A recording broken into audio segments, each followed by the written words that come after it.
Welcome back to the deep dive.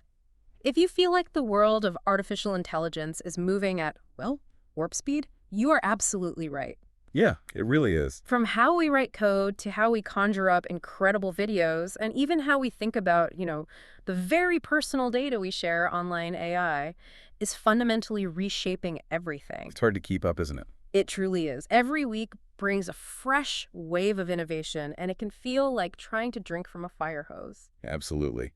Our goal today is really to give you a clear, concise snapshot of some of the most significant AI advancements happening right now. Exactly. Consider this your shortcut to being well-informed about the cutting edge of AI without having to sift through countless articles yourself. Yeah, we do the sifting for you. Our mission is to cut through all that noise and extract the essential insights and those, well, surprising facts that truly matter. So for this deep dive, we'll navigate three distinct but equally impactful areas. First, we're going to explore what's being called agentic coding, with a powerful new model that's changing how software is built.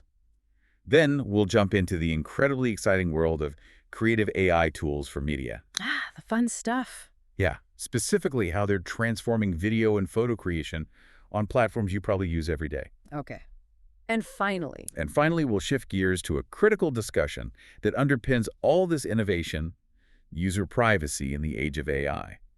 We'll look at an assistant specifically designed with data protection in mind. okay, sounds like a packed agenda.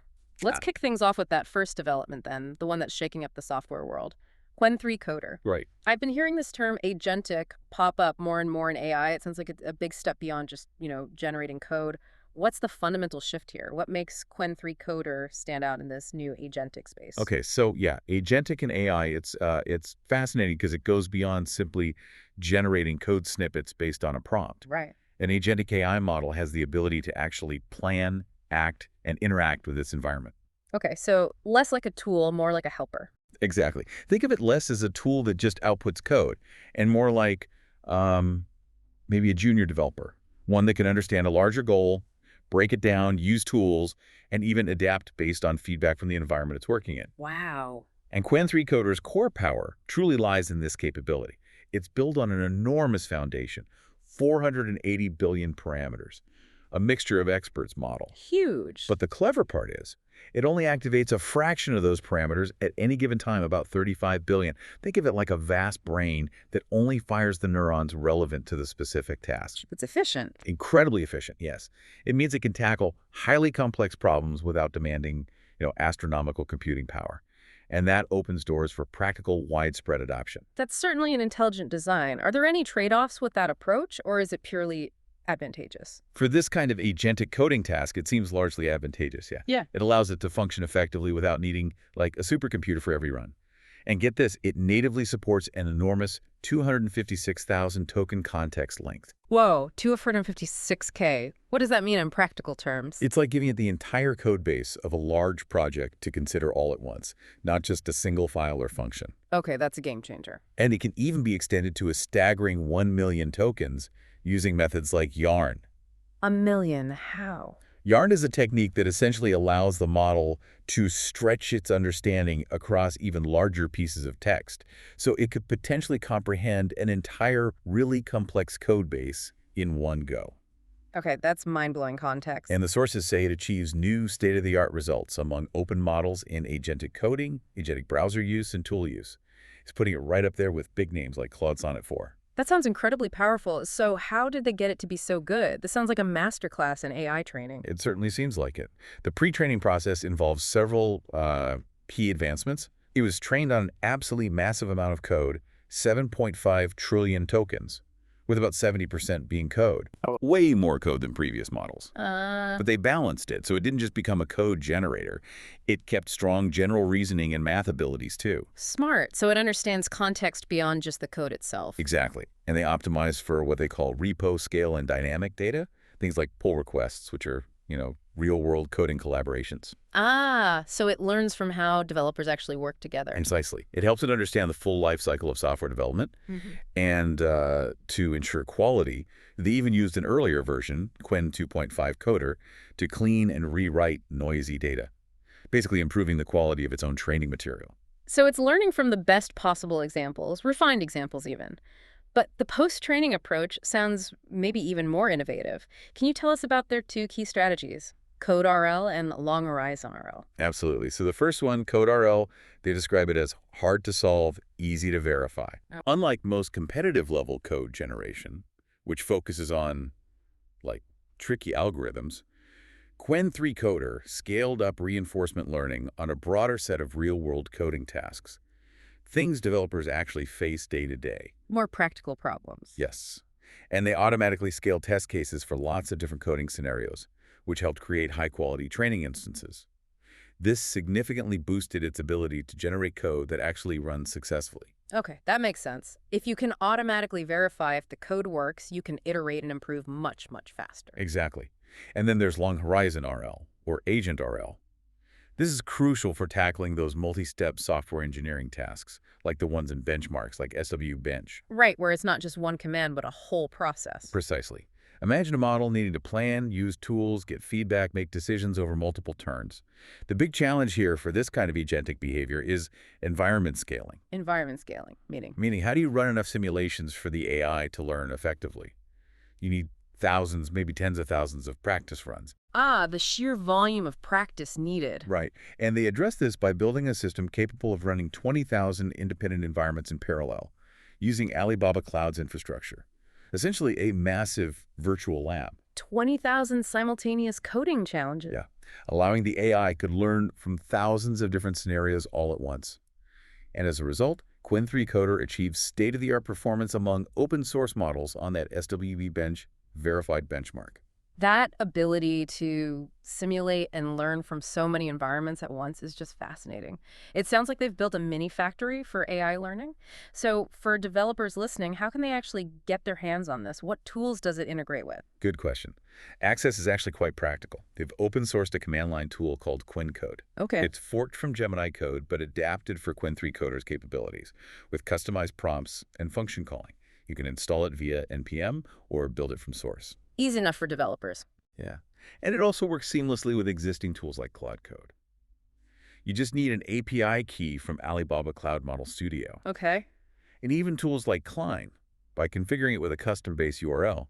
Plus, of course, you can directly access the Qwen3-Coder API through Alibaba Cloud Model Studio. So multiple options then. Command line, existing tools, direct API. Exactly. Whether you prefer command line tools, popular frameworks, or direct API calls, there are multiple avenues to integrate this powerful agentic model into your workflow. So looking ahead, what's the outlook for software development with this kind of advancement? The source even hints at the possibility of the coding agent achieving self-improvement. That's a concept that sounds both exciting and maybe a little bit sci-fi. It does, doesn't it? And it really raises an important question for all of us, especially anyone involved in tech. How might these AI models that can plan, use tools, interact with environments, how might they fundamentally change the landscape of software engineering? Could they free up human developers? That's the hope, right? Free up human productivity for more creative, strategic, or higher-level tasks rather than the more tedious or repetitive aspects of coding. And that idea is self-improvement. Yeah. It suggests a future where AI systems could potentially refine their own code and processes autonomously. That could accelerate development cycles beyond anything we've seen before. It's definitely something to watch. Absolutely. Okay, now shifting from the complex world of back-end coding, I'm really curious about how AI is transforming the creative tools we use every day. Especially on platforms like YouTube and Google Photos, it feels like creative boundaries are just dissolving. They absolutely are. It's moving so fast on the creative front, too. Let's start with YouTube Shorts. They are rolling out some incredible new generative AI features for creators. Like what? One of the standout tools is an image-to-video AI feature. Basically, you can take a static picture from your camera roll. Just any picture. Yeah, and it turns it into a 6-second video, complete with suggested movements. You could use it to add dynamic motion to a landscape photo, maybe animate an everyday picture, or even bring a group photo to life. Oh, neat. Like the Ken Burns effect, but AI-powered? Sort of, but more dynamic. Yeah. For instance, they showed an example where a static image of a pedestrian signal becomes this short video that slowly zooms into a dancing version of the walking man symbol. Okay, that's pretty fun. It's really transformative for short-form content creation, making it much easier to create engaging little clips. And it's not just about making pictures move. There are new AI effects too, right? This sounds maybe a bit more intentional than some older filters. Chuckles. Exactly. Yeah. Creators can use these new AI effects to, say, transform their doodles into artistic images, or turn selfies into videos where you're suddenly swimming underwater or maybe twinning with someone. Okay, how do you find those? They're right within the Shorts camera. You just tap the effects icon and then AI to browse what's available. Cool. And it's not just YouTube. Google Photos is getting similar really cool features too. You mentioned allowing users to remix their memories. I love the sound of that. Yes, Google Photos is getting major AI upgrades too. Similar to YouTube Shorts, you can now turn your photos into short video clips. Same idea. Pretty much. Yeah. You select a photo, choose a prompt like subtle movements, or maybe the fun "I'm feeling lucky" option. Always gotta have "I'm feeling lucky." Right.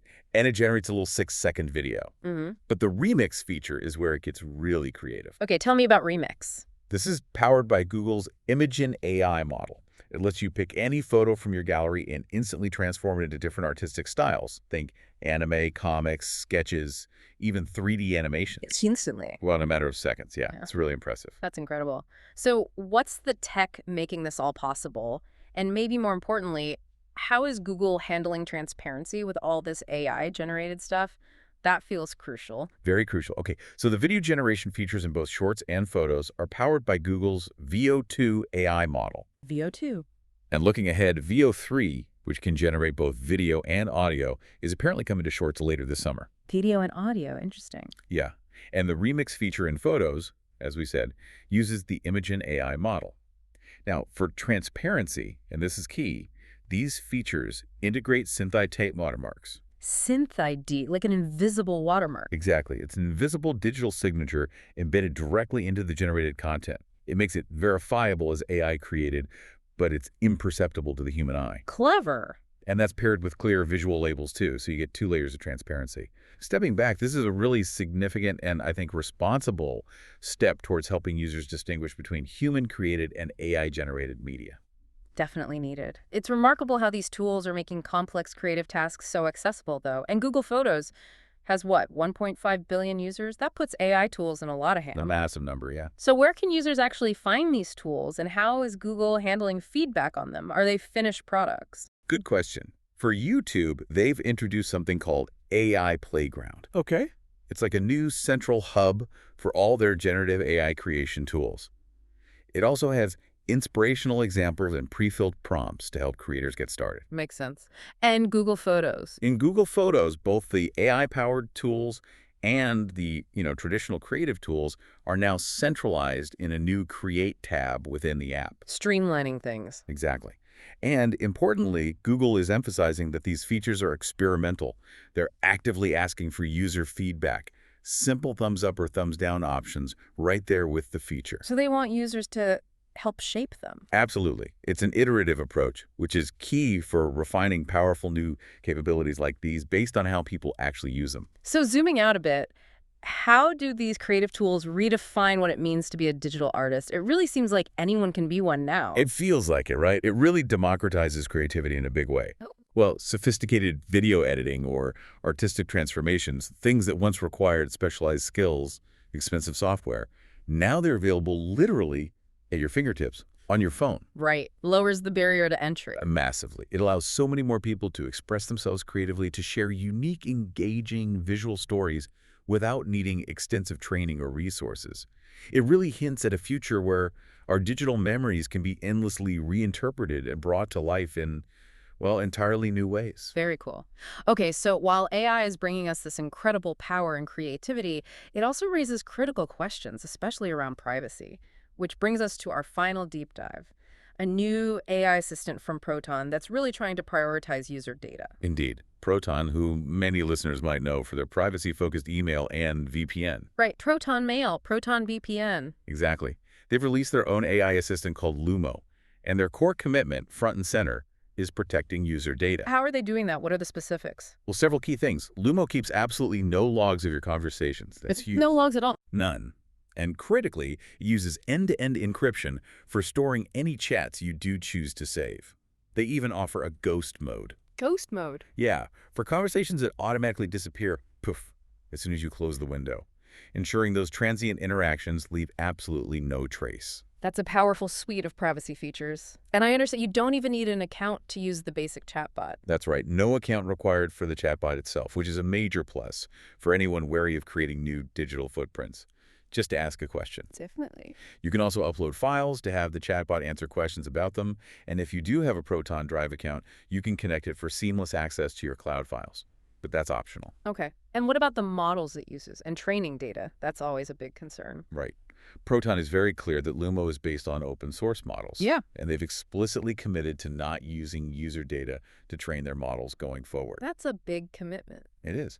Furthermore, for any conversation history you do save, Lumo relies on what they call zero-access encryption. Zero access, meaning Your chats can only be decrypted on your own device using your key. Proton themselves cannot access or decrypt your saved conversations on their servers. Okay, that sounds genuinely private. This focus on privacy seems to be a core differentiator, especially their emphasis on being based in Europe. Why is that significant in the world of AI assistants? Is being in Europe really a stronger shield for user data? That's a crucial point they're making. Proton explicitly states that its European base gives them, in their words, much greater transparency compared to AI companies based perhaps in the US or China. Why transparency specifically? Well, they argue the legal framework, particularly regulations like GDPR in Europe, provides stronger baseline protections and clarity around data handling. Also, Lumo isn't a partnership with OpenAI or Google or any other major US or Chinese AI company. Ah, so the queries stay within Proton's ecosystem. Exactly. Your queries are never sent to third parties. This minimizes the potential for data sharing or exposure under different, perhaps less stringent, legal jurisdictions. It really highlights a different philosophy around data sovereignty and user control. It's an assertion of a different model based on European data protection standards. Precisely. They're leveraging that as a core part of their value proposition in the AI space. It's clear they're putting privacy first. What's fascinating here is how they are trying to carve out a niche in what's becoming a very crowded AI assistant market based almost entirely on these strong privacy principles. It really is. And this raises an important question, I think, for you, the listener. As more and more AI assistants emerge, offering all sorts of capabilities, what criteria will become most important to you when choosing which ones to trust with your information? Right. Is privacy as critical as capability? Is it maybe even more so? It forces us all to consider the trade-offs we're willing to make when we embrace these powerful new AI technologies. What an incredible journey we've taken today. Seriously, from the sophisticated world of agentic coding. Where AI models plan and act? Right, and maybe even improve themselves. To the wonderfully accessible, creative AI tools letting us all remix our reality on platforms like YouTube and Google Photos. Making everyone a creator. Yeah. And finally, landing on that absolutely crucial conversation about privacy and data ownership in the AI space, with companies like Proton really leading the charge for user protection. These are just, a few nuggets from the vast, ever-expanding field of AI. It's impossible to cover everything. Of course. But understanding these key advancements, the power of agentic AI to transform development, the creative explosion happening in media, and the critical importance of privacy, it really gives you a powerful vantage point. It equips you with the insights, hopefully, to comprehend the direction AI is truly heading. We hope so. So as we look ahead, what's the ultimate takeaway for you, our listener?